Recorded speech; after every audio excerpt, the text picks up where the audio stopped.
You wake up in a cold, underground cavern. Shadowy figures in hideous, fleshy masks assemble materials, building what looks like an altar, as the masked strangers light a pyre in front of you and begin willingly throwing their bodies into the blaze. A single memory returns to you. Your name is Kaiku. We opened them in Labyrinth of Nightmare, we saw Loomis and Umbra use them on the show, but how were the mask cards, an eclectic set of mostly spells and traps, actually supposed to be played together? What you are about to see is our original design for a 2002-era mask structure deck, complete with original cards. It's time to unbox Structure Deck, Thrall of the Mask. It's fair to say this deck has a bit of a mask mandate, so let's start by filling out our deck with the basics. 3 copies of Mask of the Accursed, an equip spell that makes the equipped monster unable to attack and pings its controller for 500 damage every round. As one of the stronger standalone mask cards, we're going to let this guide our strategy a little. 2 Mask of Brutality, another equip that grants 1,000 attack, but costs 1,000 life points per round. Is it just a worse Axe of Despair? Yeah, but when our card pool stops at Labyrinth of Nightmare, that's still pretty good. 1 Mask of Dispel. Choose a face-up spell your opponent controls, and as long as that stays out, this deals them 500 damage per round. Even by 2002 standards, hard to believe this was a super rare. It doesn't even dispel anything, the target stays on the field. We'll play one, but we're not happy about it. Then we've got 2 Mask of Weakness, which reduces a monster's attack by 700 for the turn, and finally 1 Mask of Restrict. Neither player can tribute monsters. Those are basically all of the actual masks, but there are some cards that you could forget belonged in the series, like the Masked Beast. This guy went hard when he came out. Highest attack in the TCG at the time, mace for a face, and the fact he wasn't the Labyrinth of Nightmare cover card creates the sense that he's so dangerous he has to be kept secret.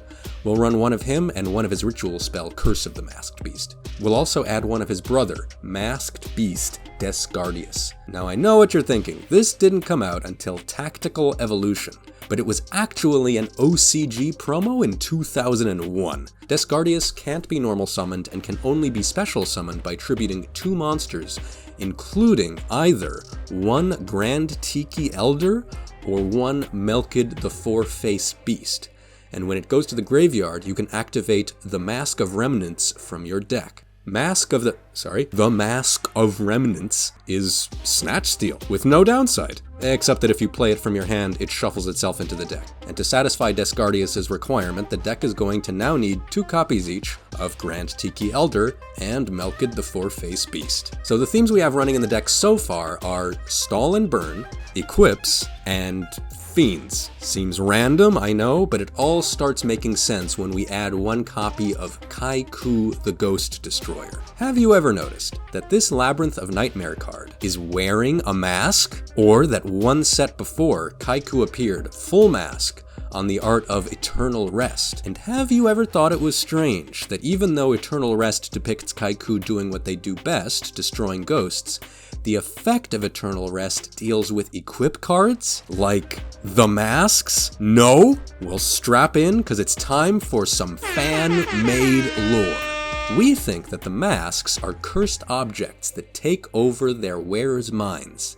and make them labor subserviently to revive the ancient and destructive masked beasts. But Kaiku's subconscious willpower breaks the curse, shattering their mask and restoring their free will. Kaiku tries to stop the ritual, but it's too late.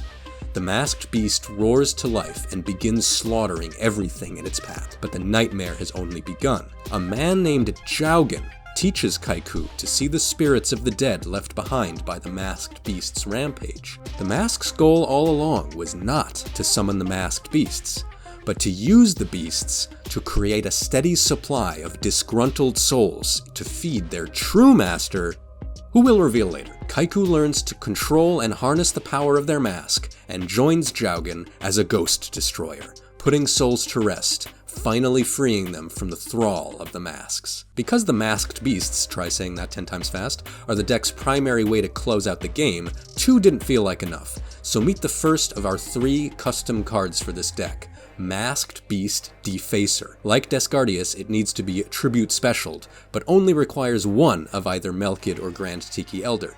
And when it dies, it equips itself to any monster and grants the ability, whenever this monster inflicts battle damage, deal that much damage to your opponent. In other words, he turns himself into a mask that can either be used defensively to deter your opponent's attacks, or offensively to effectively double the damage your own beater puts out. 3 Masked Beasts is a little more solid, but we still want to make sure we get to them when we need them. So here's Artisan of Curses. It's a 2k defender whose flip effect lets us search our deck or graveyard for a level 5 or higher fiend, such as, I don't know, a Masked Beast.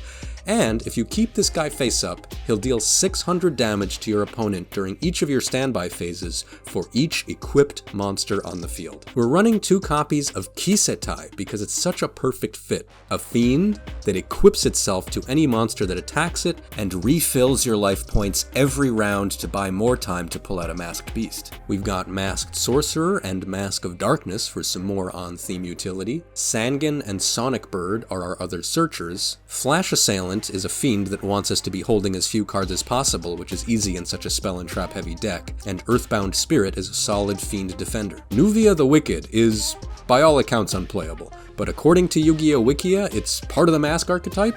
Who are we to argue? And it's finally time. Have you guessed who the masks really serve? You'd be right if you said Dark Necrofear. As its summoning cost of banishing 3 fiends from grave suggests, it needs to feast on souls to survive. Not convinced? When Dark Necrofear dies, it equips itself to an opponent's monster and takes control of it. Functionally the exact same effect as Masked Beast Descardius. Most of our spell cards, which at this point in the game are actually still magic cards, are accounted for, but we've got a few more, starting with 2 copies of Ekibio Drakmort. It's an equip that stops a monster from attacking, destroys it 2 turns later, and then returns itself back to your hand. We are running the 1 Eternal Rest for when we're ready to clear the board of those monsters equipped with Mask of the Accursed and Drakmord, and 1 Tailor of the Fickle, in case we need to move them to bigger threats. Giant Trunade and Spiritualism are our back row removal, and Trunade can also help us shuffle our equips around. And we have some fitting staples in Pot of Greed and equip card Premature Burial. Add to the trap lineup from earlier 1 Dark Spirit of the Silent, and last but not least, our final original card and our box art ultra rare, Mask of Assimilation. Mask of Assimilation transforms every monster both players summon, name and all, into Grand Tiki Elder, Dark Fiend 1500 attack. And once per turn, Mask of Assimilation lets you move 1 face-up card from your Magic and Trap card zone into an available monster card zone. If it's not a monster already, it turns into a fiend that has 1000 attack for every fiend on the field. It slows the game down by capping your opponent at 1500 attack, it facilitates the summoning of masked beasts, and with enough fiends on both sides of the board, you can move Mask of Assimilation itself to the monster card zone and have it finish the game all on its own. So there you have it. This is what we think a 2002 Mask structure deck could have looked like, and how we think the seemingly disparate themes of this archetype could have actually found synergy together. What other old school archetypes could have used a structure deck? Let us know in the comments, and subscribe to Late Stage Yu-Gi-Oh! For more old school goodness.